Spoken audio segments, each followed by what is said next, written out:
We just want to share art with this community here. And, people have really positive things to say. I wish I had the resources to really continue to do that in a robust way, because that's the joy is like, free theater in all the different wards of Newark. Sounds exciting. I think people should support it. Government subsidies for art. I think certain people should support it and support it more than they do. Yeah. And,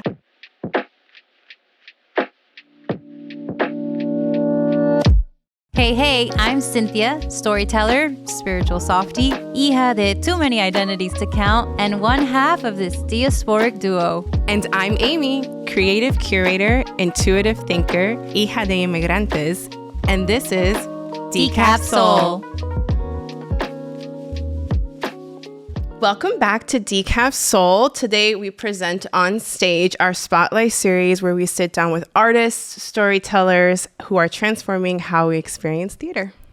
Today we're joined by Andrew Binger, educator, actor, director, and arts leader from Newark, New Jersey. He's the artistic director of Yendor Theater Company, an organization dedicated to developing and celebrating the work of Black and Brown writers.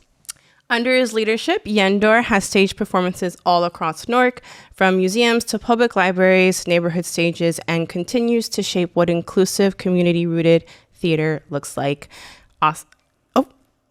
Andrew, welcome to Decaf Soul. We're so happy to have you here. Pleasure to be here. Sorry, I messed up a little there. It's all good. No mistakes. No mistakes. Life is theater. You got to keep pushing through, right? That's right. What do they say? The show must go on. The show must go on. The show must go on. So, Andrew, before we really get into the nitty-gritty of this conversation, we have some fun icebreaker questions we want to ask you real quick. Are you down? Game. Let's do it. Okay, you want to ask the first one? Sure. Okay. Get your mind into it. You have 30 seconds to convince someone who's never seen a play to come to one. Go. All right. So there's a lot of great art forms out there, but there's only one that connects to you in real life, in the same space, where people's heartbeats are in sync. It's an art form that teaches, that emphasizes empathy, where you have to really walk into the shoes of somebody else. It entertains. I think of all the art forms out there that are all great, theater encompasses all of them in so many different ways, and it's powerful. And also, there's a reason that theater is not as emphasized in our community, in our society, because it really, to me, is the art form of justice work. Okay, I'm sold. Purchasing tickets right now. Okay, we don't know if that was actually 30 seconds, but we'll probably. I think that was. A more pretty than solid enough. 30 Yeah, seconds. Like, I can't even complain. All right. What's your go-to show day coffee order or ritual? Show day coffee order, I take coffee black. Just black. That's it. All the nothing time. else? I take coffee black. If I'm feeling like, a little crazy, I might, throw a little mocha in there or something. But I do like coffee just black. I've heard, I recently discovered that simple syrup is also a really good It's sugar, like additive sugar. to, yeah. But it's and just I'm easy like, to what's do that? it. Yeah. Like that looks cute and that looks fun. So, but mocha might be a new thing for me too. So I might try that. A little mocha, I'm not huge on milk. It depends on the No circumstance. sugar at all, like at all. I mean, it's like so like depending on what type of mocha you use, you might get a little sweet That's kick true. from that. Yeah. But not typically. Like, I just like coffee black. I love that. I love it too. She loves Iced coffee or black, too. cold? What's your favorite? It's crazy. I do iced more nowadays. I used to like coffee hot, but I've been doing iced even though it's getting cold. So it's like, it's cold, but I still want an iced coffee because Okay, see, things change. I have this theory that like coffee order and how you take it changes the way like allergies change, like through the years. Like they come and they go, and so some people like it cold in the beginning, and then as years pass, they want it hot. Or some people put sugar all the time. It evolves with you. Yeah. I think it's really cool. we're kind of laughing. We're side laughing over here because in our first episode, that was like one of the first questions, like how do you take your coffee, like hot or iced? And when we posted it, so many people said iced. And she was like, I don't understand that. Like, why is everyone saying it's sacrilegious, iced? but that's just I think that's just the Ecuadorian in me. Like I get and maybe a little bit of it for me is like a lot of my coffee, at least nowadays, is just like on the go. Sure. So it feels like iced and quick and, I get just that. sip. Yeah. Because to me, I feel like part of coffee also is like ritualistic. Yes, And so I love feel it. like when it's warm and hot, it's a process. You sip. It's true. And you have to kind of have time and take your time. And I feel like when you rush through it, in that way, it's just not the same. So and I will also say, even though I said black is what I take it out, I love all types of coffee. I do like coffee with milk. I do like it light and sweet. I like all different types. I love it. But I think what I really mean to say is my go-to nowadays is just give it to me black. Yeah. But I yeah, love I that. think coffee is a little spiritual. So I do think like having the time to really allow for it when it's warm and hot is, Oh, yeah. What a perfect response. That's Yes, so great. I think it's very. Okay. All right. So we're going to dive in now. Are you ready? Okay. First question. Well, I guess we can like lump two in one, but so a little backstory. We all went to Drew University. Okay. I think you majored in something else, but I know you were also part of the theater department. So we all met there. I actually met you a little earlier because you were my EOS. EOS is Education Opportunity Scholar Program. That's right. At Drew. And Andrew was my counselor. And that's Oh where my gosh, I first didn't met know Andrew. that. Yeah. That's so funny. It's the program I drew where, I think, correct me if I'm wrong, it gives more financial support in a way. Like we had to like start off like a semester in the summertime before we started in the fall. And so it was like we had classes, and it was primarily geared towards students who didn't have the financial means to attend to the university. So it gave us sort of like a kickstart for us. And that's where I met Andrew, and Andrew was one of the counselors. And then I saw Andrew again in the theater department. And then that's where we all kind of met convened. together. So that being said, where did your love of theater or performing arts really begin for you? And how do you feel like Drew shaped your artistic path in some way or another? Yeah. Shout out to the EOS program, first of all. Shout out, I think the name is now like the Francis Sellers program. Oh, wow. It's all encompassing, and it's a great program. There's great people that provided great support to students in need and students that had, it was financial need, whatever the case may be. Yeah. Great program at Drew University. Love for or passion for theater, arts, or performing. I think I've always kind of had it. I think some of it is familial. Like my family always kind of had like a interest in. Like I'm not gonna say they were like enthusiasts or they were going to these type of things, but they enjoyed the concept. I think, which I think is a part of that or helpful.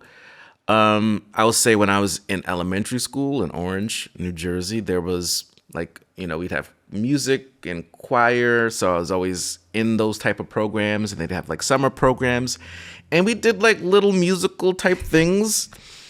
It's a little cringy thinking back to it now, like the things that we did, like plays about pets and like they songs about being pet. We were all little animals, but I mean, even though it's cringy, I can't underscore like somehow, some way that being offered appealed to me, and I was like, I want to do it, and we were able to do it and get support in that. I'll say like middle and high school was the first time I ever had like actual drama classes. Like here's a program that's structured for people who want to like study this thing called drama. Whereas before it was like, oh, it's kind of fun to sing and dance and do a little thing. I don't know what this is all about. So shout out to Scott and Julie Jacoby, the Jacobys. They were my teachers for music and drama in middle and high school. And so that was the first opportunity. Like we're doing like a play and there's auditions and like it was the first time you heard those words and what they meant and like how do you participate? In that structured way. There's like there's a musical we do every winter, and there's a fall drama, and there's a middle school play, and there's a this, and then you do scenes in class, and it's like so.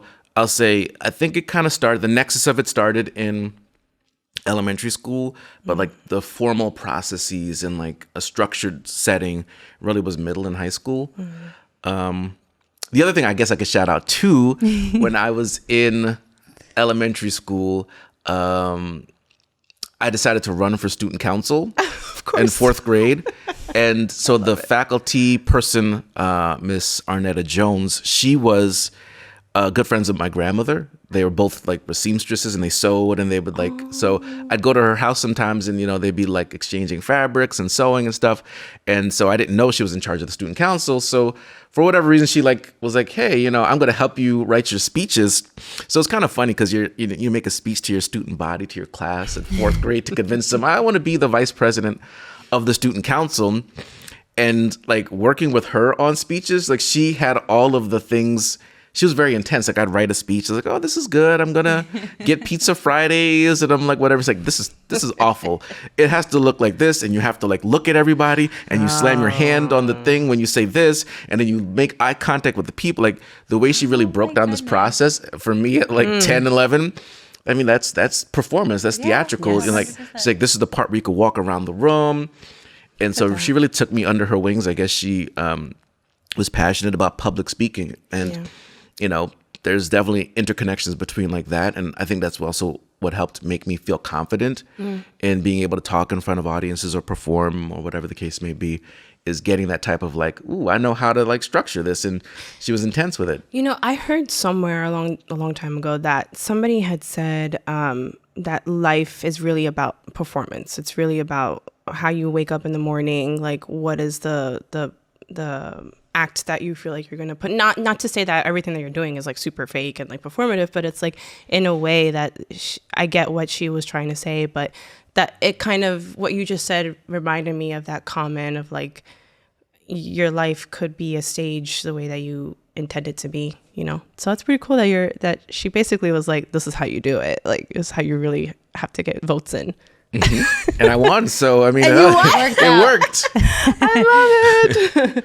What's funny? I think like when I got introduced to theater was like middle school, and it felt like this secret group that like nobody knew about, and I was like, oh my god, like like the mics and the backstage and the dancing and all the things and everything had a name. I was like, is this a new language? Like it was such an experience, and it was like our secret because everybody didn't get it, right? Like if you were in the theater crew, you're in the theater crew, right? That's one thing.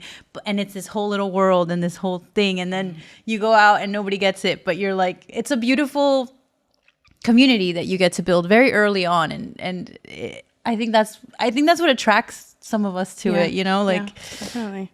It's awesome. From those early experiences, you've gone on to do incredible work here in Newark. We're here in Newark. Were you born here or were you originally? Okay. Yes. Okay. Born Beth Israel Hospital. Oh, awesome. Wow. Okay. So cool. And then you went to Drew. We all went to Drew together. And then you started working with our professor, Rodney Gilbert. And you are still working with his, what was his, and he started the Yendor Theater Company. So tell us about Yendor.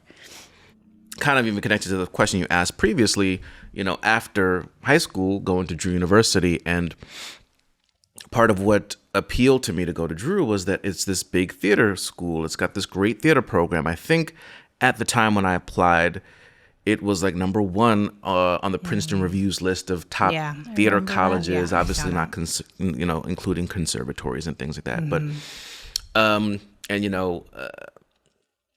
that appeals to you a certain way when you're like, oh, I want to study more theater. And then you get there and it's just, it's a student-driven program or department. And when you equate in diversity and equity and inclusion, when you equate those things in, a student-centric program has blind spots, right? Like, so the one thing, I remember like my first class, while we were waiting for the professor to come, everyone was talking about, because they were all kind of new, the school year just started, no one really knew each other. So the natural thing was everyone was talking about all the theater they've done before. Oh, I did this show here. I did Shakespeare here. I did this. And I didn't have those experiences in that same way. Like I did high school things. And, only now you look back and, oh, these people are just bullshitting. And, it's like, you don't know that, but it's like, you see these people come from all over the country and they're talking about their experiences. You don't know whether it was, Broadway level or if it was community theater. Nothing wrong with either of those things and no judgment. But, people are just throwing out their accomplishments, and it's like it's a feeling out process that's I think is challenging. And so all that to say, having Rodney Gilbert in the theater department was great because I think he, as a black man from Newark as well, but proudly, because there's a lot of people that come from certain places and go to certain spaces and they don't necessarily have the same level of pride or intentionality and talking about where they come from. Absolutely. And, you know, for him to say, oh, you come from Newark, you're from the city, you're from community, you know, he was able to like connect to students. He was able to connect with everyone, really. It's so interesting, but especially students of color and, you know, black students and brown students, and made them feel comfortable / push them out of what they thought, out of their comfort zone. So I'll say when I went to Drew, I went to be a theater major, and then I eventually, after the first semester, after, you know, things were just weird. It was a weird department to me. I was like, I'm just going to be an English major. And the English department was very welcoming and, you know, a whole bunch of other stuff. And I did love literature and reading. And so I was like, I'm just going to be a theater major. I'm going to be an English major. And I'll kind of like, I'll keep taking theater classes. Maybe I'll get a minor. We'll see where I land. Rodney was the person that kept pushing me, because I took a class with him my first semester. And he was the one that every time I ran into him, what are you doing? Are you auditioning for shows? Are you this? What are you doing? Every time I saw him. And I was like, no, Rodney, I'm not doing anything. I'm just, you know, taking a class. I'm taking theater history, and I'd scurry off. And so that's so funny. I think him continuing to ask the question. Yeah, of course. You know, according to him, he began to process like, oh, part of the reason why he's not doing it is because I did, one time he asked, I was like, oh, there's nothing for me to audition for. I'm going to audition for Twelfth Night. I mean, nothing wrong with Shakespeare, and people who love Twelfth Night. Say that. Wasn't for me. I didn't care. And I had no interest in auditioning. I kind of had a notion that people cast their friends anyway. And so he was like, oh, funny. I got it. The reason people aren't auditioning is because there's not a show that has the representation that makes it feel like this is for them. And that is part of what started this process for him of like, oh, maybe there needs to be something that's a little bit more diverse here.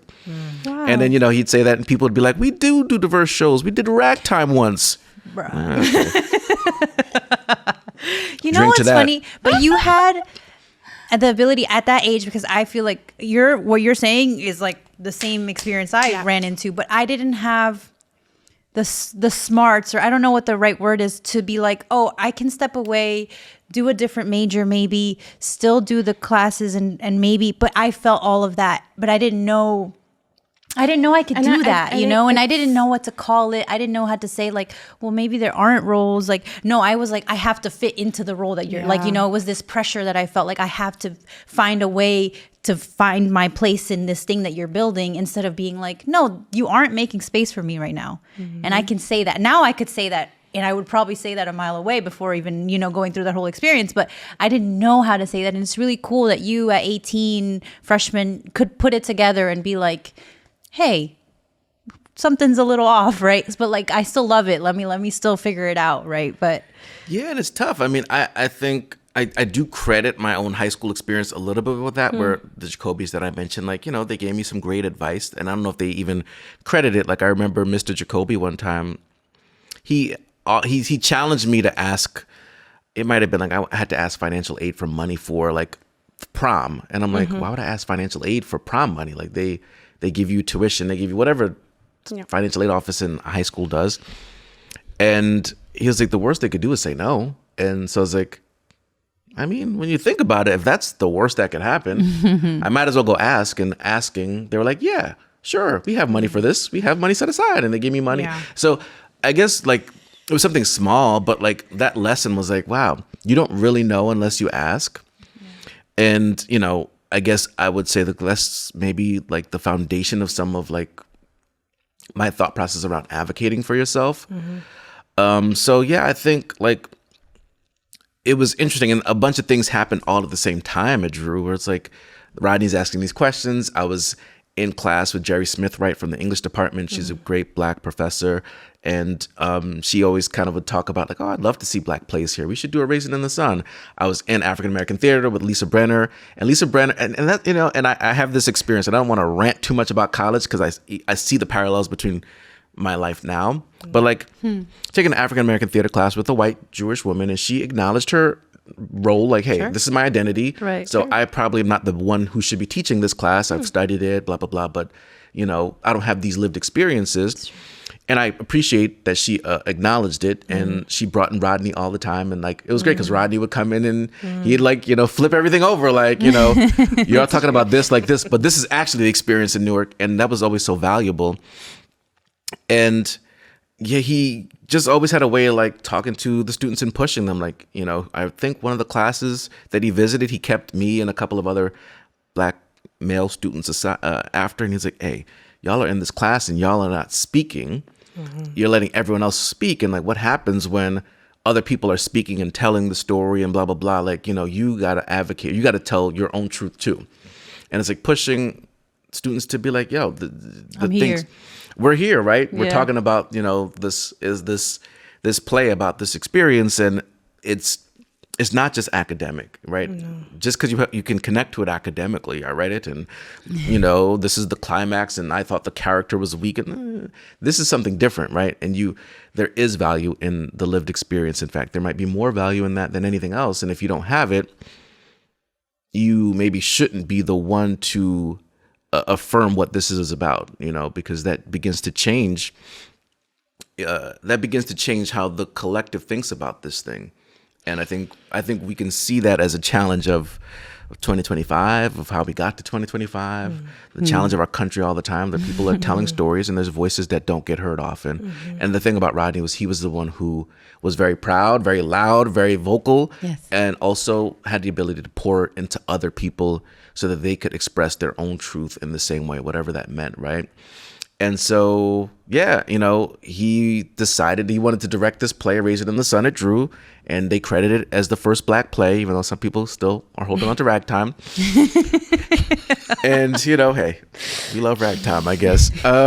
But even though it's an interesting moment, at the same time, I was working with EOS, Ms. Haynes, shout out to Ms. Haynes at EOS, yes, Ms. Haynes, and others, and I started this salon series that was also supposed to be a space for like, let's talk about things, Black theater, brown theater, talk about diversity issues in theater. And, you know, it all kind of happened at the same time, and getting the support from Ms. Haynes, from Rodney, from Lisa Brenner to do that, I think is a good thing. I mean, the salon still exists now, and it's 13 years later. It may have changed a little bit, I don't know. But I think that was the thing that was missing in the department. You know, how do people who are, you know, historically marginalized for a variety of reasons feel a sense of comfort and space in the department? And a place like Drew is great because there is diversity, but there's not necessarily inclusion all the time. It doesn't always mean that people who are on the fringe feel, oh, this is my community too, or I have a place. And so, I think with Rodney not being there, there's a void. I don't know what it looks like. I can't speak to it, but that was one of the best things he brought to the department. He made everyone feel a sense of belonging. And so when I graduated and saw that he was doing this work through his organization, Yendor, with, you know, students from the city of Newark, working with a lot of different populations and groups and trying to uplift the value and, you know, center art in sort of this work of bringing community together. I was like, this is powerful. It helps me contextualize the point of the art beyond just the art. Like, it's great to do art, and art matters for the sake of art. But like, if you could use it to, like, you know, connect to people, if you could use it to uplift young people's voices, if you could use it to support mothers who lost their sons through violence, if you could use art in a way that really is addressing some of the community challenges, what more powerful charge can you have in life, right? So I believed in that work that Rodney did. I felt the impact of him in my life, and I saw it in my friends and others. And so I was like, oh, this feels like it makes sense. How can we continue to do this? I think it's very interesting. You know, we talked a lot about our different similar experiences at Drew and in the theater department, and how we sort of feel like there's space, but there's not really that space. And you two are like, you guys are more performers. Like, you've actually experienced performing on stage. I have not. Like, I never really, I don't really feel like I've been a performer, but I love seeing performance, and I loved being like that backstage. So every time that there was an opportunity for me to share a story, or whether that's through, do you remember Pips? Plays in process. Yeah. And it just gave like that opportunity gave students to like write their scripts, like literally write their experiences, literally direct, be the playwright, cast, and like just the whole process. And that for me, just going back for a Rodney moment, I did a Pip, and Rodney came to see it, and the next morning he goes, "Amy, fantastic Pip." And that was it. That sounds like Rodney. And I'm like, that gave me such like a rush, and just like a huge like love and appreciation for not only like Rodney giving me that strong feedback, but like also feeling like, wow, okay, there are spaces, there are loopholes in here that I feel like I can fit into. But you're right. I think it definitely feels like, for someone like Rodney, for other professors who have that acknowledgement,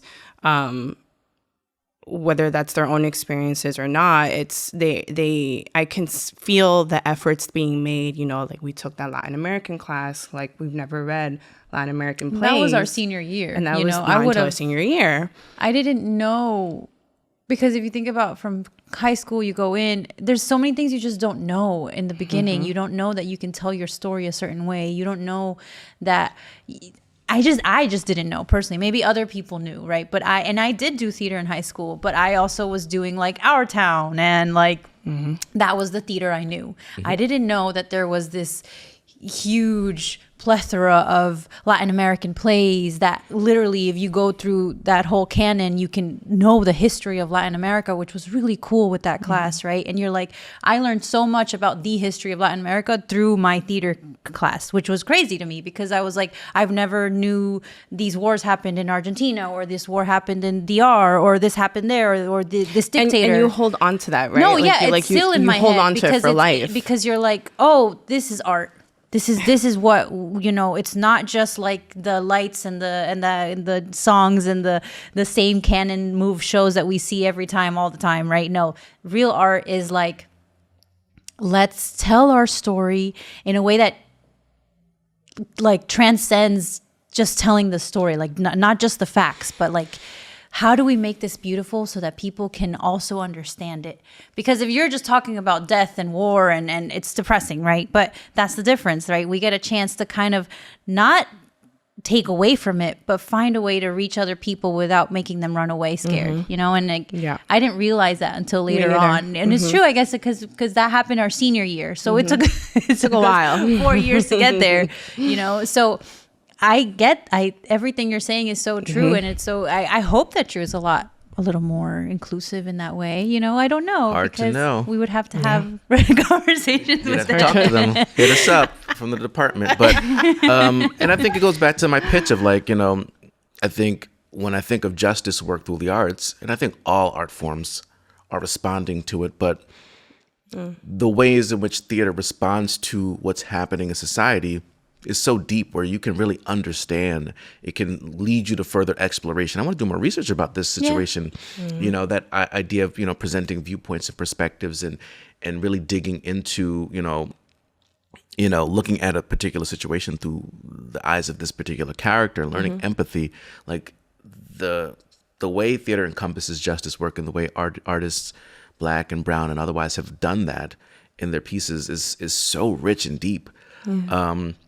To where I'm like, maybe that class should be a required class, or maybe there's some sort of like, hey, non-canonical theater requirement, you know, because in theater history you could learn about the legacy of the great. Yeah, but they spend like half of the semester on like centuries ago. So you're gonna, and a lot of that is in Europe. So, and it's like saying to us that theater started only in Europe, and I don't believe that, right? I just theater as a storytelling is storytelling. So actually, like, why don't we talk about the caves? You know, like, there's indigenous storytelling. It's crazy. That's like there's so much that we just don't get a chance to, unless there's like an elective for it. Like, Latin American history theater, African American. Yeah.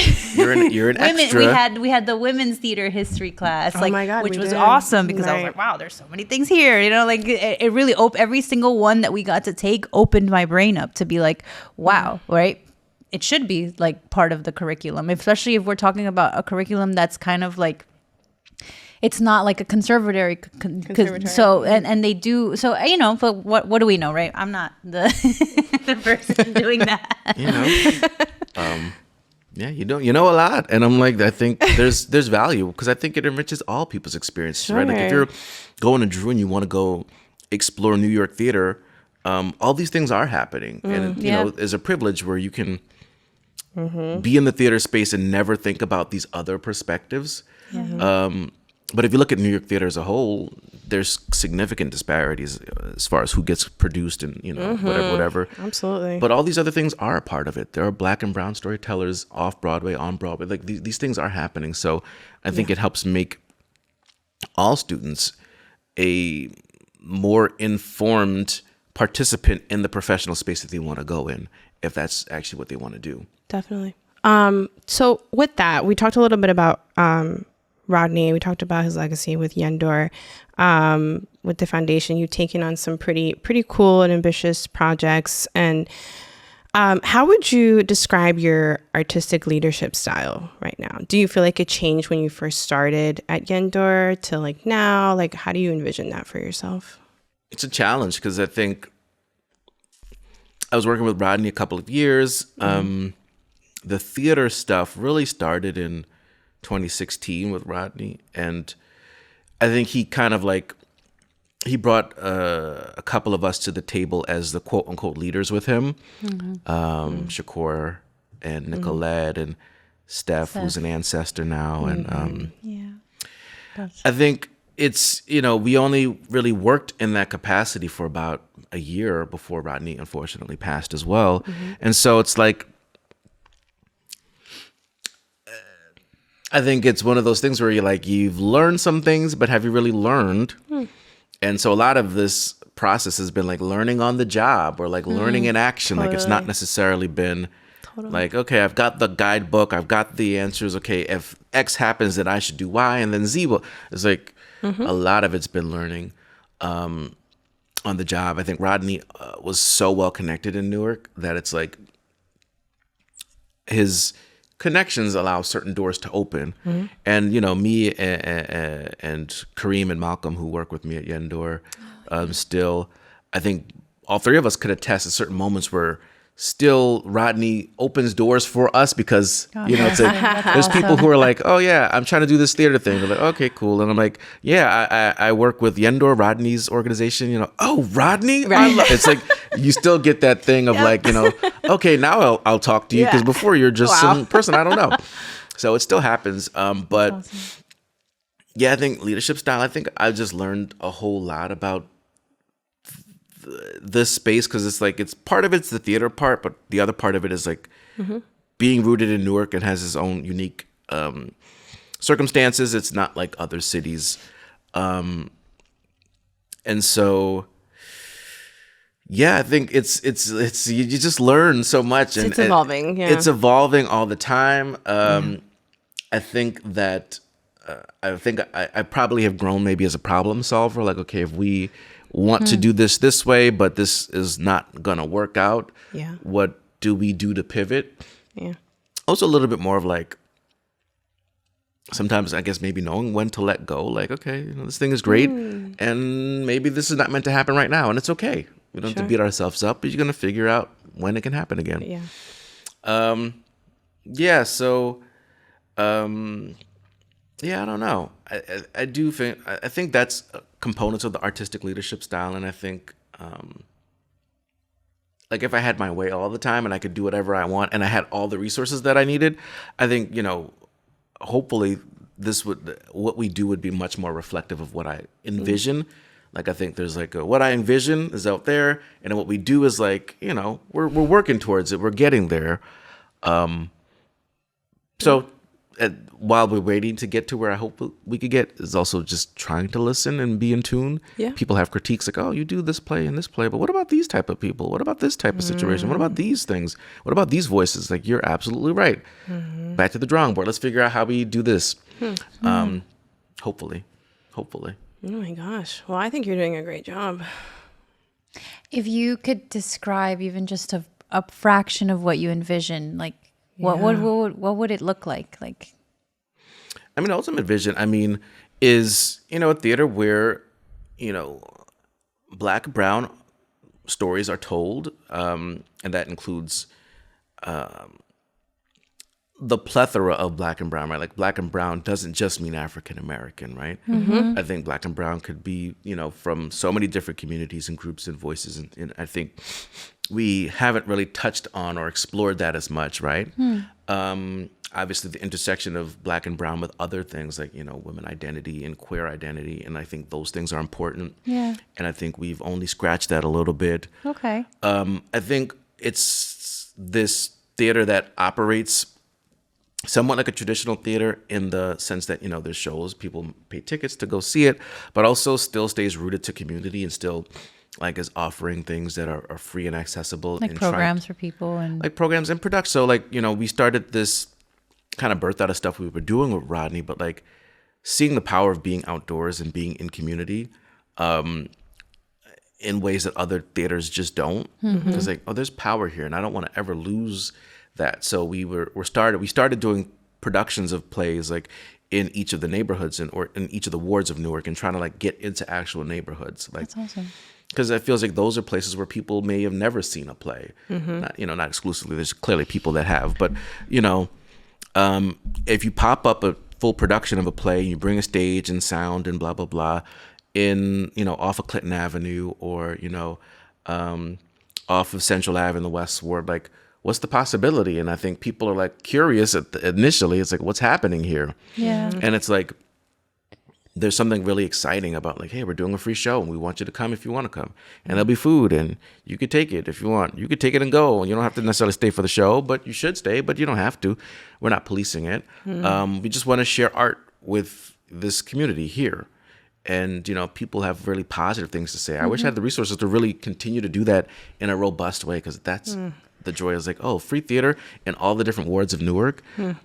Sounds exciting. I think people should support it. Government subsidies for art. I think certain people should support it and support it more than they do. Yeah. And but ultimately, that's a part of the vision, right? Never forgetting the rootedness and the community centricness. And I think always thinking about those who don't get thought about, like how can the arts be powerful in their lives, and making sure that we're there at that space somehow, some way. When we were like learning about theater and they would talk about how they would like be these theater wagons and they would pack everything up in there and they would go from city to city and like, so what you're talking about, if you really think about it, is like, you're going back to basics. Like you're going back to like, if you could do it right. And if you had the accessibility, let's think a giant trailer full of actors and they were always ready and they're getting paid, right? We're not working for free. And like, you get to give that to the public for free. Like what a magical, awesome thing that would be. That's how, funny enough, that's how, I learned this at the class. That's how he's a Chicano theater artist, and that's exactly what he did. He packed up everything, and I think his name is Valdez. I can't remember. It's escaping me. But again, it goes back to like Andrew's, your point about like theater is community as a root of your theater, of the theater that you want to show and share these stories and pass on the traditions of your ancestors, of your cultural, your heritage roots. And I think it's great that you guys are going into the wards in Newark, or at least you're planning to do that more of in the near future. Yeah, we've done it. And, again, paying all the artists. And I think that's always the thing. And I think sometimes, you talk to people and you're like, this is what it costs to do this. And it's like, it's not even that much money, but it's like, what do you need blah, blah, blah for? And it's like, no, we want this to be, I don't want it to be, I always say the word community theater as if it's a knock, and it's not a knock. Community theater is community theater. And right. I don't necessarily want a community theater. I want a professional theater that is rooted in community. So that means like, if you're an artist, I want you to be compensated for your time and efforts, because it takes a lot of work to do this, right? Like, when we did it in the West Ward and the South Ward, we have to bring a stage, and that costs money. We have to pay the tech people to, man this stuff, and that costs money. Actors have to rehearse this play. It's not a reading. It's not, a scene. It's a full play. And so all that stuff, that time invested takes resources. And pretty much all the resources we ever get for these things go back to the artists. And then, like I said, we feed the community. We provide food. So it's like, it does cost a lot of resources. And sometimes it's like, this shouldn't be as much of a headache to pull together. Like, I think people should support it in a certain way.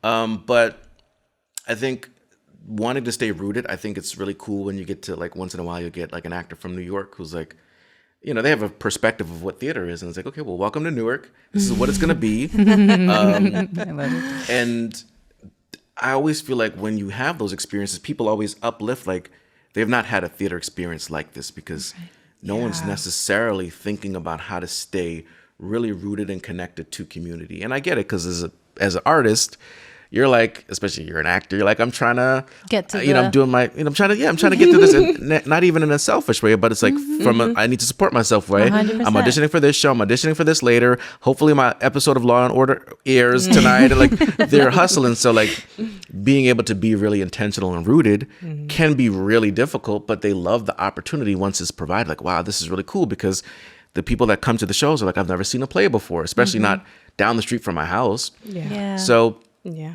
I think it's a beautiful part of the process, and I think it is worth fighting for just as much as all the other things we want to fight for. And I think now, when we can see very clearly, I think our society's always underappreciated art.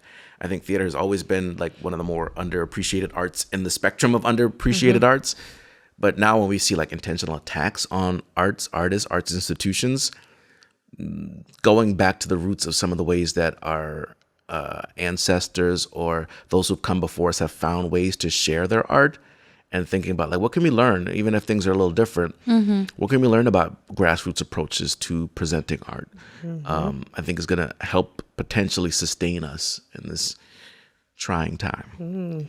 It's crazy because there's money for everything, right? But then when you get to arts, it's like, I don't know, everybody just, their pockets get tight. I don't understand, because it's such a transformative community building experience. And it's like, what the heck, like, guys, let's get on the same page. What's your, I have a question though, about like the last couple, what production did you do when you were going from ward to ward?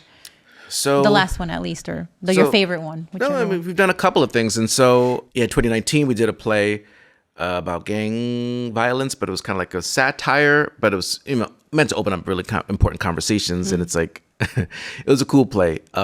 In 2022, right after COVID, we started commissioning plays. So we'd pay a writer to write something specific for us. That's like, hey, we want it to be socially engaged. We want it to be like friendly for the whole family-ish. Like, we don't want anything like, too dark, outlandish, So, Paris Creighton wrote a great play about like mental health as a result of like what was happening with the isolation of COVID, but looking at it through like the eyes of a young Black man in Newark. And so that was really cool play to share with communities, and people are like, oh wow, I resonate with this. I feel this, or that makes sense to me.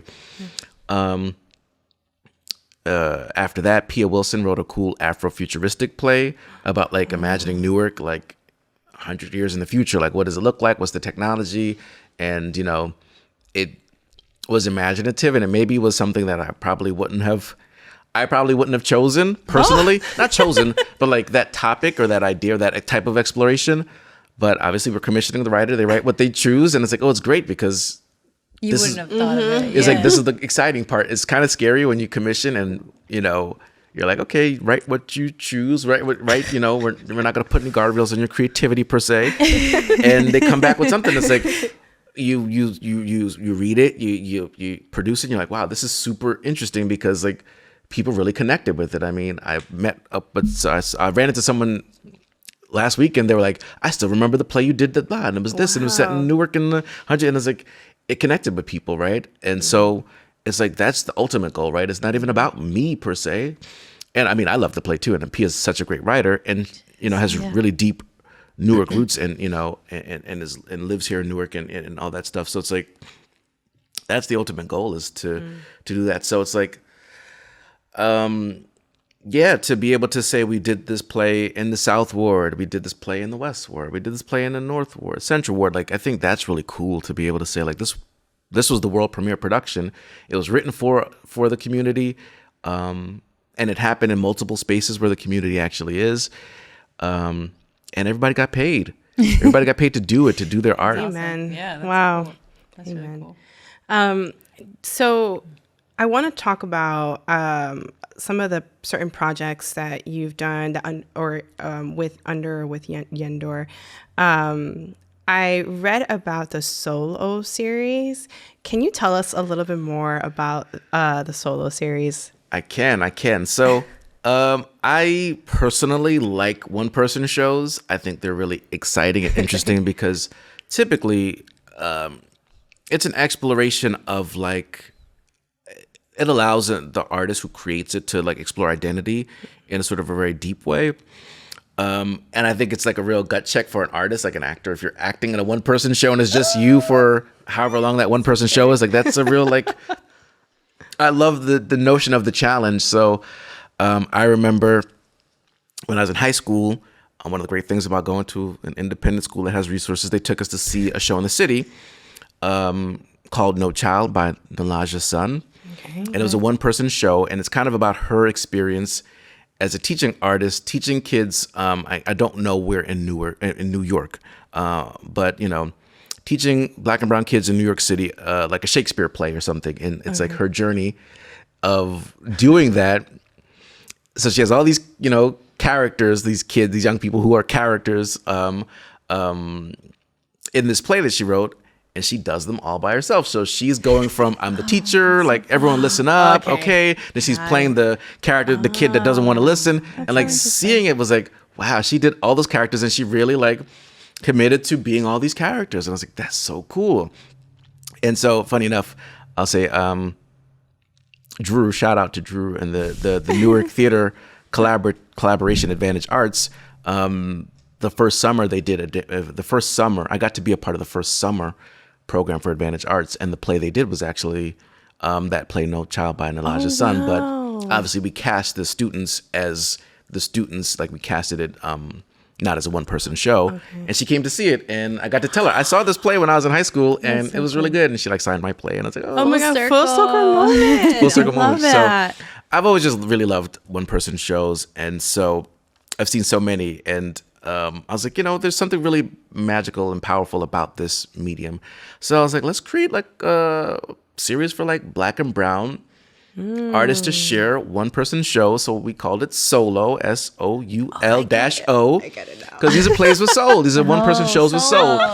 But it's soul, like Decaf like soul. Decaf soul. We were Like gonna Decaf call it soul. soul like sun. We were just playing with words. Oh, Yeah, see? yeah. And then we were like, no, people are not gonna get it. Let's do soul. So it's a play on words. I like So that. It's a play on soul, word, yeah, and people got don't it. get it, so that's why I'm always like, I like to explain it, because it's like, Love just it. so you know, I get it. Love I it, didn't love it, misspell love it. it. They're like, what's solo? Soul, like, no, it's, you know, so it's a solo show, but it's also like a soul show. Love And that. so the ultimate goal and vision is, like, you know, producing these shows or developing these type of shows, because I think I see so many artists, actors especially, that have these things, because they're like, you know, obviously you're auditioning, you're beholden to whatever plays are out there, whatever roles, and then you get cast or you don't get cast. So a lot of actors write these as, like, a vehicle for themselves to showcase their own work.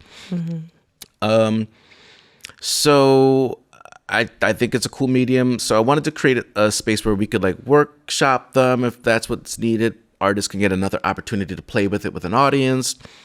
So we launched it in June of just this year, June 2025. And yeah, the first solo show that we did was a play called No History by Reynaldo Pinella. He's a dope actor, writer, brilliant artist. And so his play is about the legacy of Arturo Schomburg.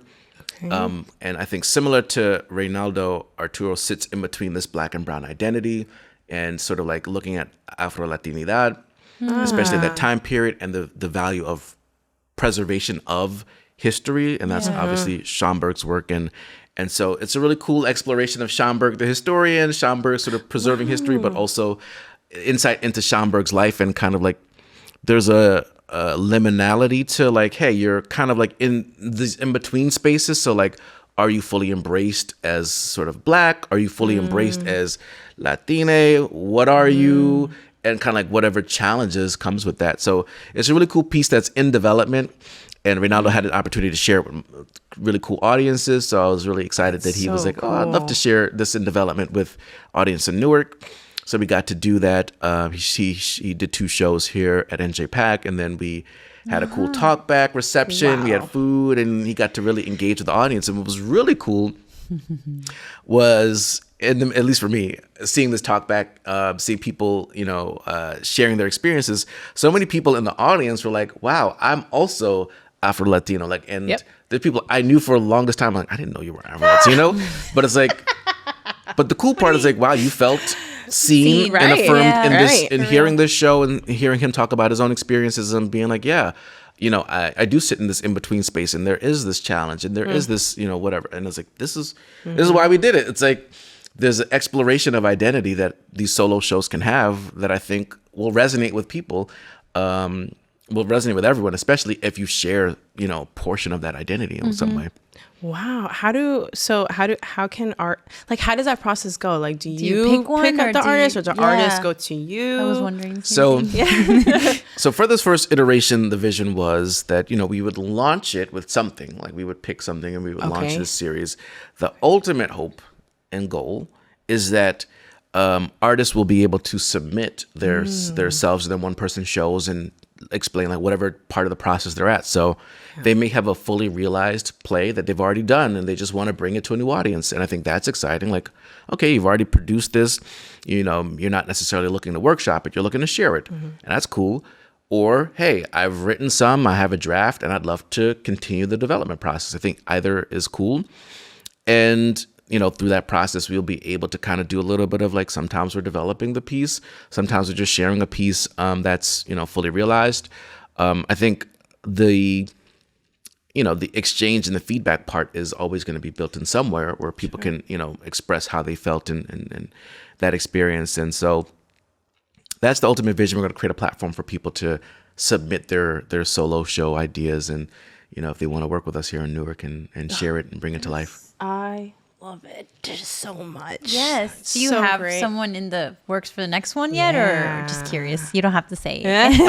Just If it's a ideas, just ideas. And so we've man. not launched the platform, and it's cool because we had the vision of what we were going to do this first go round, and as things changed, what was cool is that we got to talk to so many different artists that have one-person shows. Right, of course. So it's like, we got like a little database of people that reached out in a variety of ways. Like, I heard that you're looking for a one-person show, and I apologize if I haven't gotten back to those people. But He's got a lot on his plate. Yeah. keeping a Rolodex of all the artists that we've been able to connect with that have shows, and just trying to also like, we told this male identified story about Artur Schomburg from this male writer, and we need to do something a little different the next time, I think, so that we explore the full breadth of. They don't need to have like a certain like criteria, do they? Or like, do they have to have like a plethora of like playwriting experience, or is it just someone that has Like an if idea? it hits you, it works, just- and yeah. everything kind of flows, and that's okay. Yeah, I think you don't have to. I mean,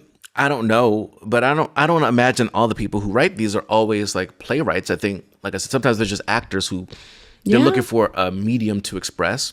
Sometimes they are connected to like historical figures. Like I've seen people who are like, I'm bringing this historical figure to life. Sometimes they're not. Like Lisa Strum has a great show called She Gon' Learn, and it's just about her coming into her own womanhood and all the different things that shaped that negatively and positively, and it's a beautiful exploration. So there's no like you have to have this many plays, or it's like, is this story interesting? But that and makes worth it so much more accessible to people too, which is was my point. I feel like that's a very big Yendor thing, though. I feel like yes, obviously if you're established and whatever, awesome, we'll take you. But I'm not speaking for you, but that's what it feels like. It's always felt that way. That if the work is good, if the product, if the writing is good, then you guys will figure it out. Like you'll push for that, which is that's exactly what you just like said it, the word accessibility, because it's like work like in the theater world, there's often this feeling of like gatekeeping. There's often this feeling of like you have to have like certain criteria, and I get it. Like if you're going for Broadway or even off Broadway, I definitely get it. But I think for a lot of, I don't want to speak for everybody, but I feel like it just seems so far off sometimes. That dream, that vision that you had like in that moment by yourself, or like you're around people, like it just, sometimes it can feel so far off. So I just like, it's great that the solo series is giving sort of that accessibility and that opportunity for people to see their vision come to life a little sooner rather than later. So yeah, I'm just piggybacking off of what you said, because that's exactly why I wanted to ask that. I appreciate that. Yeah. It's like, I think that was Rodney. It was like, it's not about like meeting criterias. I mean, Rodney was very much about like, if he believed in you, or if there was something that, you brought, it was like, how can I help you push that further? Right. And you don't have to be perfect to get that type of, support from Rodney. It was like, he had the ability of seeing things in people that they didn't always see. And that was this thing that was also really special. Like, being able to identify like, oh, you got something, you got to keep pushing it, keep writing that story out, or keep telling that, or, and that was the significant part. So it's like, how do you build an organization that does that? Especially, this is sort of like, taking the vision that he started and kind of trying to further it. But it's like, how do you build an organization that's like, how can we be a part of your process, your journey, helping you take something that you have that's important to you further, especially if it's going to connect to and resonate with communities, actual communities. So, yeah. You talked a lot about Rodney. You talked a lot about your past mentors, current mentors, teachers. I know at one point you were also an educator yourself, or you still are an educator yourself. So I just feel we wanted to ask you a little bit like, what has students taught you? And what do you take with that, and apply it to your, either that's through your professional or your personal experiences? Wow. I know, large question. So I spent a lot of time in the traditional classroom, and then left the traditional classroom, and we still offer youth programs through Yendor, which is really cool.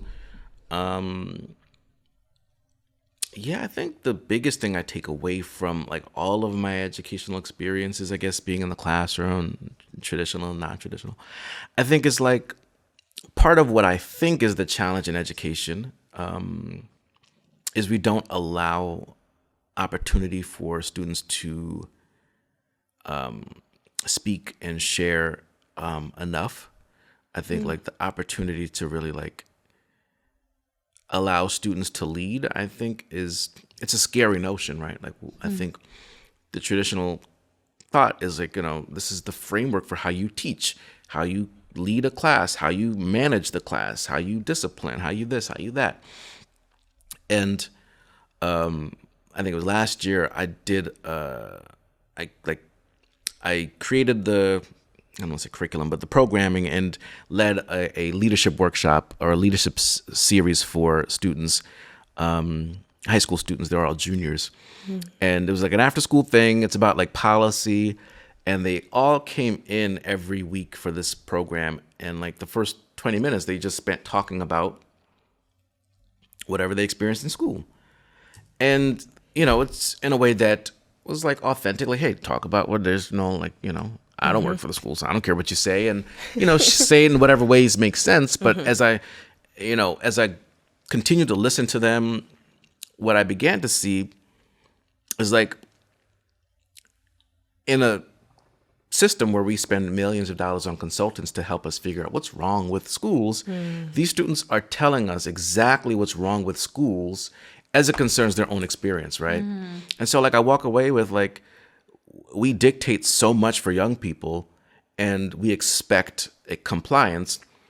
And it's like, they have no say of like what time school starts or ends, what their uniform is, what lunch is for the day, what classes they take, what teachers they have.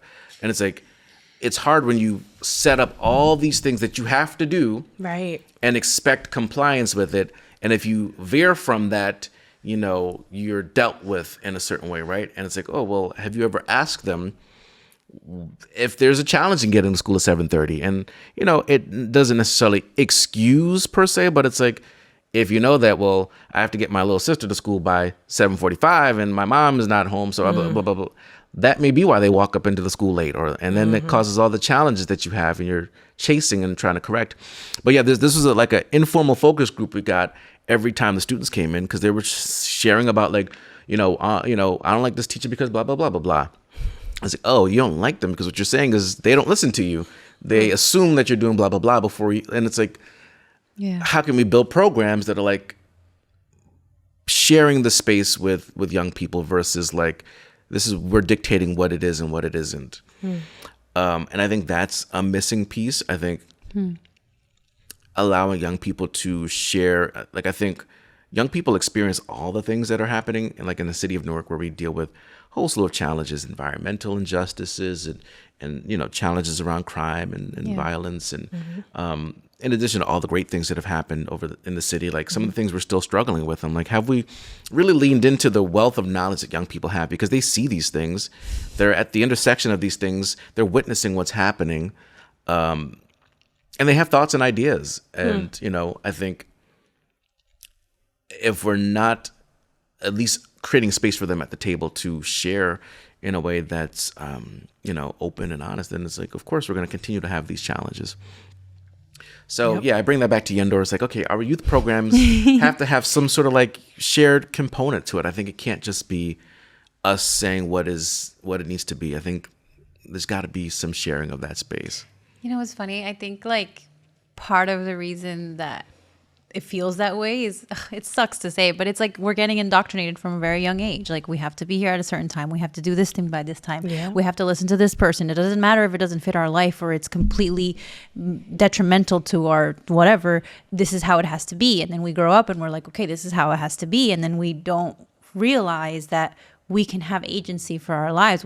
A lot of the times we grow up, we go to college, and then in college, or that's when you start to realize that, oh, like, I have agency. I can decide when I start, when I end, how I take these things in.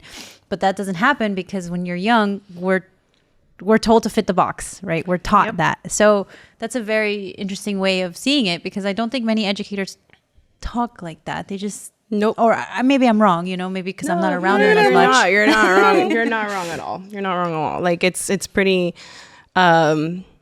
relieving to hear someone say that out loud, that, we're pushing for these young students to do the thing, we're putting that pressure on them to change the world, to do better. But then you don't give them any tools. You're not giving them the world. opportunity to do it. So what is it that we're really doing here? And I've found through the mentorship and through like actually talking to young people, when they feel when there's a trust that's developed, they will share like the challenges that they're navigating. They'll share their true, honest opinions about certain things. So, like I said, you want to know what's going on with the schools. If you establish a trust, they'll tell you, oh, it's because blah blah blah blah blah blah. And I also found that they're pragmatic, like they're reasonable, right? Like I think if you tell them what to do, but you never have an open conversation about why, right? Even if it's unchangeable, you can't expect them to just, well, I'm just going to comply because I don't know why I'm doing it, but they just told me to. But if you at least have an open conversation to, have some dialogue about the why, more likely than not, okay, even if I don't agree, I understand. Or even if I don't agree, even if I don't fully understand, someone had a conversation and affirmed that I'm a human too. That's a big thing. Like how many adults would just be like, oh, I'm going to comply with everything someone tells me to do, right? We would have issue with that, even though there's some of that, but we would have issue with it. So there's no reason to expect young people would operate differently. But then we'd have to like change the whole system, because the system is based on believing that kids don't have agency and they don't have a voice. So what you're saying is basically like reorganizing how we already do things. But it would be amazing to see that more often and in more places and in the community. And so if you're doing that with Yendor, like, kudos to you for having that in the back of your mind always, because kids do have agency. We are humans from the moment we're born. So it's funny that people push for like certain things and they're like, we have to have all the kids, right? But we have to give them agency from the beginning. They deserve it because they're human beings. And that's what you're saying. It's so simple. It's so easy. Like, it seems so like Yeah, it makes sense, right? We're gonna pay a consultant $1 million. It's crazy. I'm telling you, that. there's We're money living in a world of everywhere. There's consultants. money for everything. Yeah, but it's then just about like whether or not you want to share that wealth. Share that wealth with us. really, it is about that. It's really this. Comes down to that. Andrew, when you look back on your journey, what are you most proud of? I think maybe what feels like the thing I should probably be most proud of is I think it goes back to being able to speak up and advocating. And I think I don't let things that I don't think are right persist or continue. I'm not really big on sitting in conversations and people saying things that I don't think are fundamentally correct. Especially if it seems like there's the thing that they're overlooking is like injustice. Like if they're overlooking white supremacy, if you're looking over greed and capitalism, like sometimes, there's just these incorrect notions. And I think it makes sense. We're steeped in these systems and they're so, prevalent and it impacts every component of our lives. But it's like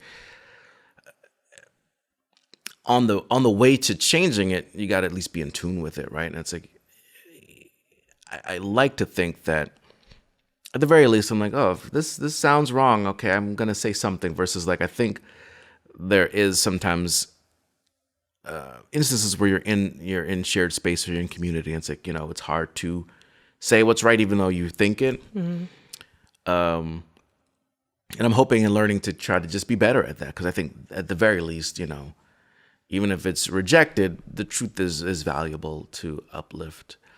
And I think more artistically, professionally, creatively, I think it's great that there's programs that people have resonated with, that people care about. Like there's meaningful things that have happened, even if it's been a struggle, even if it's not quite what I envision or it's not where I want it to be, and all the different whatevers and what ifs and what ifs and what ifs. It's like, there have been positive things that have happened as a result of, continuing this work. And that's a beautiful thing that,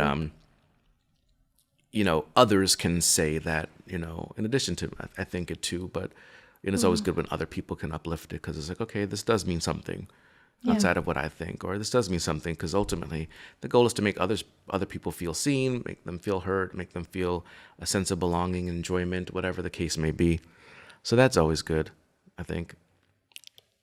Andrew, thank you so much for being here with us and sharing your story and just all of the successes, accomplishments, trials and errors that brought you to this point. And then we really can't wait to hear what you're going to be doing more in the near future with either your own personal projects, collaborations. Yendor. I'm really excited to hear more about the solo series for sure. And let's get you into more awards, man. Yeah, let's figure it out. Let's find a way. Yeah. Got a little community there too. We know some people. Some people. Let's do it. Oh man. Well, thank you so much for spending time with us and talking about all your projects. This has been On Stage, a Decaf Soul Spotlight series, celebrating the people and projects keeping art alive and accessible. Andrew, where can listeners follow your work and stay up to date with Yendor and the latest projects? Yeah, so the best place is on social media, Yendor. We're on Instagram and Facebook. So we have our visual arts work as well as our theater performing arts work. So Yendor, if you go find us on social media and you see 2 pages, you can follow both of them because they're probably both us. But on Instagram at Yendor Theater Company and Facebook, Yendor Theater Company has a page. YendorProductions.com website, YendorTheaterCompany.com as well. The full works. Cool. Yeah. All right. Awesome. Let's connect. Well, thanks listeners for tuning in to another episode of Decaf Soul. We'll see you next time. Stay soulful. Bye. Decaf Soul is produced by WNN World News Network. Follow us at Decaf Soul Podcast on Instagram, YouTube, and Spotify. New episodes every Friday.